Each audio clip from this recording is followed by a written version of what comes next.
अस्सलामुअलैकुम भाई लोग, सभी देखने वालों का वेलकम है यार एक और बहुत ही ज्यादा इंटरेस्टिंग वीडियो में। बाबर आजम को लेकर सोशल मीडिया के ऊपर 2-3 कंट्रोवर्सीज एट अ टाइम चल रही हैं। सबसे पहले हम बात कर लेते हैं कामरान अकमल के बारे में। कामरान अकमल ने बाबर आजम के बारे में बोला है कि इसको T20 से आपने साइड पे कर दिया है, इसको आहिस्ता आहिस्ता ODI से भी साइड पे कर दें। एक न्यूज़ आ रही है कि बाबर और रिजवान को परमानेंटली T20I टीम से ड्रॉप किया जा रहा है। सही है, होना चाहिए, बिल्कुल होना चाहिए। मैं समझता हूँ क्योंकि ये प्लेयर्स वो हैं हमारे फॉर्मेट के लिए। मैं समझता हूँ इनको टेस्ट मैचेस के लिए रखें, आगे एक आधे साल के बाद मेरे ख्याल से सिर्फ टेस्ट मैचेस के लिए रखना चाहिए बाबर को, रिजवान को। हाँ जी, वनडे भी नहीं, वनडे भी एक आधे साल के बाद वनडे से भी साइड लाइन कर देना चाहिए। अब क्योंकि कामरान अकमल और बाबर आजम एक दूसरे के भाई लगते हैं, यानी कि चाचू का बेटा है, तो इसलिए कामरान अकमल की ये बात उन्होंने दिल पे ले ली और बाबर आजम के पापा यानी कि आजम सदीक साहब ने कामरान अकमल को रिप्लाई किया है। रिप्लाई बहुत लंबा है, लेकिन रिला मिला के उनकी सारी बात का खुलासा यही है कि कामरान अकमल ने बाबर आजम को इसलिए क्रिटिसाइज किया है क्योंकि बाबर आजम कामरान अकमल से बड़ा प्लेयर बन गया और कामरान अकमल अब जेलस होता है। तो उसी पोस्ट को मेंशन करते हुए फिर कामरान अकमल ने भी रिप्लाई कर दिया कि अल्लाह आपको मजीद कामयाबी दे, मैं आपसे बिल्कुल जेलस नहीं हूँ और आपको अपनी लिमिट में रहना चाहिए, इस तरह की बातें ना करो। इस सारी कंट्रोवर्सी के ऊपर CB अरसलान नसीर ने भी वीडियो बनाई और बताया है कि एक्चुअल में इशू है क्या। दुनिया की सारी बुराइयां जो है वो बाकी सब दुनिया के अंदर हैं सिवाय इस फैमिली के। फैमिली में पूरी की बात नहीं कर रहा, मतलब सिर्फ ये बाबर और उनके अब्बू हैं, इनके अलावा बाकी सारी दुनिया गलत है इस वक्त। तो उन्होंने वो इस किस्म की बातें कर दी।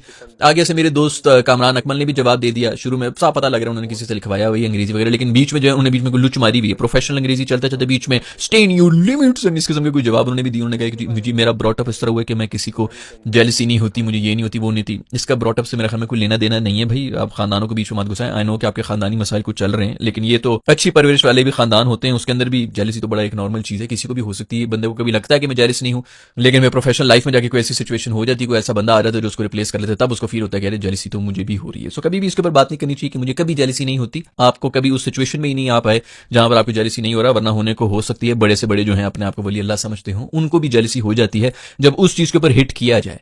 आपको खुद नहीं पता होता कि आपके अंदर क्या क्या कमजोरियां। अब इस कंट्रोवर्सी के अंदर इमाद वसीम ने भी एंट्री ली है और कामरान अकमल की ये स्टेटमेंट कि बाबर आजम को ODI से भी साइडलाइन कर दिया जाना चाहिए, इस चीज के ऊपर इमाद वसीम ने रिप्लाई किया है।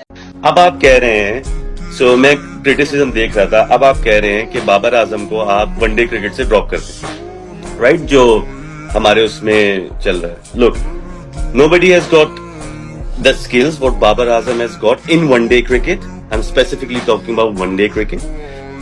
Whatever he has achieved, nobody has achieved so far. The problem is, आपने एक ही आपका प्लेयर था जो पूरे 40 ओवर खेलता था, आपने उसको ही ओपन करा दिया और आपने उसके इर्द गिर्द दूसरी तरह के प्लेयर ले आए। यार आप उसको नंबर 3 पे रखते, आप अपनी ओपनिंग स्लॉट वही, आपके पूरे पाकिस्तान में आपके ओपनर्स नहीं है यार। मतलब मैं हैरान हूं कि logically I can not understand them. जो आता है कुर्सी पे आता है वो चेंज हो जाता है, जो वो आता है वो बात डिफरेंट कर देता है। So we just not moving in a right direction, we are just moving backwards and eventually मुझे डर है कि अगर आप ऐसे ही खेलते रहे, आप अगली चैंपियंस ट्रॉफी क्वालिफाई करेंगे कि नहीं। अब क्योंकि भाई साहब बाबर आजम के पास किसी भी फॉर्मेट की कप्तानी नहीं है, बाबर आजम को T20 टीम से भी रिमूव कर दिया गया है, तो इस चीज को लेके बाबर आजम को सपोर्ट किया है सकलैन मुश्ताक ने। पॉडकास्ट के अंदर उन्हें बात करते हुए बोला है कि बाबर आजम के साथ फेयर नहीं किया गया, इनजस्टिस हुई है बाबर आजम के साथ। थोड़ा सा बाबर के साथ जस्टिफाई नहीं हुआ। ठीक, बाबर 2-3 सेमीफाइनल खेला कैप्टनसी में, एक फाइनल खेला, एशिया कप का फाइनल खेला, बड़ी अच्छी परफॉर्मेंस जा रही थी, कप नहीं जीते। लोगों को पता ही नहीं है यार। देखो 10 साल बाद इंडिया इतना बड़ा सेटअप होने के बावजूद 10 साल के बाद 2 टूर्नामेंट जीता है और पाकिस्तान हर दफा सेमीफाइनल फाइनल में पहुंच रहा है पिछले 3 सालों में। सिर्फ हम ट्रॉफी नहीं जीते तो हमने सारा सेटअप चेंज कर दिया। अभी देखे ना 2020 की बात कर रहे हैं ना, 2020 में मुझे तो यही समझ आ रही है कि अगर उसका माइंडसेट क्लियर हो जाता है, उसकी फॉर्म वापस आती है, जो कि आज नहीं है। वो बड़ा प्लेयर है, उसकी फॉर्म लगनी है। वो 100-200 को उसने स्कोर किया, उसके तो 50 स्कोर ही नहीं लगते अब हमें। सबसे बड़ी प्रॉब्लम ये है कि बाबर के 50-70 रन हमें लगते ही नहीं अब। वो 100 इतने किए उसने रिसेंटली True. उसके बाद यार बाबर आजम को लेकर दूसरी कंट्रोवर्सी चल रही है। बाबर आजम की एक वायरल वीडियो जिसमें वो एक लड़के के साथ बहस कर रहे होते हैं। बहस खत्म होते ही जब वो जा रहे होते हैं तो जाते वक्त वो एक लड़के को धक्का भी मार देते हैं। तो उस लड़के को धक्का मारने के ऊपर बाबर आजम को क्रिटिसाइज किया जा रहा है कि बड़ा एटीट्यूड है, बड़ा गुरूर है और इस तरह की सारी बातें चल रही हैं। उसके बाद यार अगर हम बात करें अर्शद नदीम के बारे में तो अर्शद नदीम ने फिर से पाकिस्तान का नाम रोशन कर दिया और एशिया के मैन जेवलिन थ्रो के फाइनल में 86.40 की थ्रो फेंक के गोल्ड मेडल जीत लिया है। और मजे की बात यह है कि ओलंपिक्स में जिस तरह अर्शद नदीम ने इंडिया के प्लेयर को हराया था, बिल्कुल उसी तरह यहाँ पे भी अर्शद नदीम ने इंडिया के ही प्लेयर को हरा के गोल्ड मेडल जीता है। उसके बाद यार आईपीएल से एक बहुत ही बड़ी कंट्रोवर्सी सामने आ रही है मुंबई इंडियंस की टीम को लेके। जब भी मुंबई इंडियन की टीम का मैच होता है तो मैच के दौरान डिफरेंट टैक्टिक्स और मेथड के जरिए से मुंबई इंडियन की टीम को फेवर किया जाता है और इसी सारी चीज को एक्सपोज भी किया रविचंद्रन अश्विन ने। कैसे किया वीडियो देखो जरा आप। वो तो मुंबई इंडियंस के अगेंस्ट ना हमेशा ये चीज देखा है। मैं बोल रहा हूँ एक बार 2018 में पंजाब और मुंबई के बीच में गेम जा रहा था, मैं पंजाब का कप्तान था। उस गेम में ना पंजाब मुंबई पहले बैटिंग करके 13 ओवर पे 80 आउट फॉर 5 थे। गेम में नहीं था, करंट कट हो गया, फ्लड लाइट्स का करंट चला गया, गेम में 20 मिनट का ब्रेक हुआ, वापस चालू हुआ। कैरन पोलार्ड ने कमाल का पारी खेला, 180 बनाया, 200 बनाया शायद। मुझे लगा ये कैसे होता है यार, मुंबई इंडियंस के लिए ऐसा ब्रेक मिलता भी है। Of course you earn your luck, but उनको लक मिलता भी है। पता नहीं कुछ तो कुछ है, ढूंढना पड़ेगा वो लक कैसे आ रहा है उनके पास। उसके बाद यार अगर हम बात करें मुबश्शिर लुकमान के बारे में जो कि एक जर्नलिस्ट हैं और फिलहाल वो जर्नलिज्म ये कह रहे हैं कि वो वीडियो बना रहे हैं कि मियां खलीफा ने कितने पैसे कमाए और अब वो किस हाल में हैं। इसी जर्नलिज्म के ऊपर ठग्स ऑफ पाकिस्तान ने रिएक्ट किया और मुबश्शिर लुकमान के ऊपर वीडियो बनाई है। कैसे रिएक्ट किया है वीडियो देखो जरा आप। मियां खलीफा ने कौन इंडस्ट्री से कितने पैसे कमाए, क्या सलूक हुआ और किस हाल में है। Mubashir Luqman is one of the top investigative journalist. ये मियां खलीफा पे रिसर्च करना कौन सा इन्वेस्टिगेटिव जर्नलिज्म है भाई। और बिल्कुल इसी तरीके से मैंने अपने यूट्यूब चैनल पे भी एक वीडियो बनाई थी जहां पे जावेद चौधरी साहब जो कि पाकिस्तान के एक और बहुत बड़े जर्नलिस्ट हैं, उन्होंने भी अपने फेसबुक पेज पे शेयर की हुई थी। टिकटॉकर डैश डैश की भी मुबैना मुतनाज़ वीडियो लीक होगी। ये हमारे टॉप के जर्नलिस्ट शेयर कर रहे हैं अपने फेसबुक पेज के ऊपर, बहुत बड़ी न्यूज है भाई। और हमारा main stream media express news वो क्या शेयर कर, डैश डैश की मुबैना नाजेबा वीडियो लीक, सोशल मीडिया पर नई बहस छिड़गी।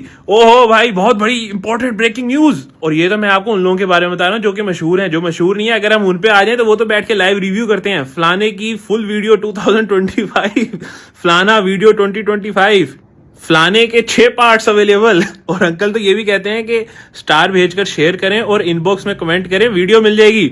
यार अंकल आप तो बहुत ही लानती हो यार। उसके बाद यार अगर हम बात करें एस्ट्रोलॉजी की सबसे छोटी बहन ज़ैनब फैसल के बारे में तो उसको लेके कुछ वीडियोस बहुत ज्यादा वायरल हो रही हैं जिसमें वो बार बार एक लड़के के साथ नजर आ रही है। और वीडियो में भाई सब ये बात क्लेम किया जा रही है कि ये बंदा जो ये लड़का नजर आ रहा है इसके साथ वीडियोज में ये इसका बॉयफ्रेंड है। और ज़ैनब फैसल जो कि इकरा कंवल के मुताबिक अभी 13-14 साल की है, वो अपने साथ एक बॉयफ्रेंड लेके फिर रही है। उसके बाद यार अगर हम बात करें लीजा शाह के बारे में जो कि आए दिन अपने ट्रोल्स को और अपने क्रिटिसिज्म को रिप्लाई करती रहती है, अब उसने रिप्लाई किया है अपने छोटे कपड़े पहनने के ऊपर क्रिटिसिज्म को। रिप्लाई के अंदर उसने अपने छोटे कपड़े पहनने को डिफेंड किया है कि मैं छोटे होते से लेकर अब तक सेम टाइप के कपड़े पहनते आई हूँ, मेरी माँ ने मुझे इसी तरह कपड़े पहनाए हैं और कभी भी मखसूस कपड़े पहनने के ऊपर मुझे फोर्स नहीं किया। और अपनी इन सारी बातों को लीजा शाह ने डिफेंड किया कुरान पाक की एक आयत का हवाला दे के। आयत उसने ये लिखी है कि there is no compulsion in religion, यानी कि इस्लाम के अंदर कोई जबरदस्ती नहीं है। अब इस चीज के ऊपर आपका क्या कहना है? क्या कुरान पाक ये वाली आयत इसके इस तरह कपड़े पहनने को डिफेंड करती है? कमेंट सेक्शन के अंदर आपने लाजमी बताना है। उसके बाद यार पाकिस्तान वर्सेस इंडिया वार के अंदर पाकिस्तान ने इंडिया के 6 फाइटर तैयारे गिरा दिए थे जिसमें राफेल जेट भी शामिल थे। पूरी दुनिया पाकिस्तान के इस क्लेम को मान रही थी लेकिन इंडिया नहीं था मान रहा। और फाइनली इंडिया से भी भाई साहब उनकी हुकूमत से गवाही आ गई है कि वाकई 5 तैयारे गिरे हैं। ये बीजेपी का लीडर है सुब्रमण्यन स्वामी, इसने खुद बता दिया है कि इंडिया के कितने तैयारे गिरे हैं।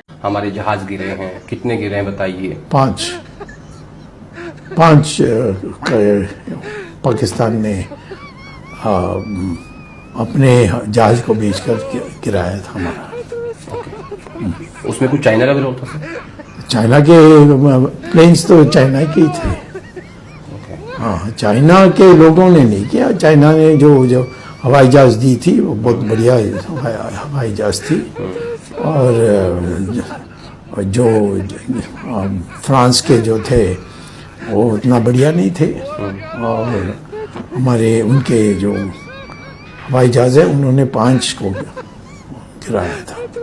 आपका मतलब राफेल ने अच्छा काम नहीं किया? राफेल में तो पर्याप्त नहीं है हमारे देश के लिए। वो उसमें क्या क्या भ्रष्टाचार हुआ ये तो दूसरी बात है। मोदी रहते हुए हम इस पर जांच नहीं कर सकते क्योंकि होने नहीं देगा वो।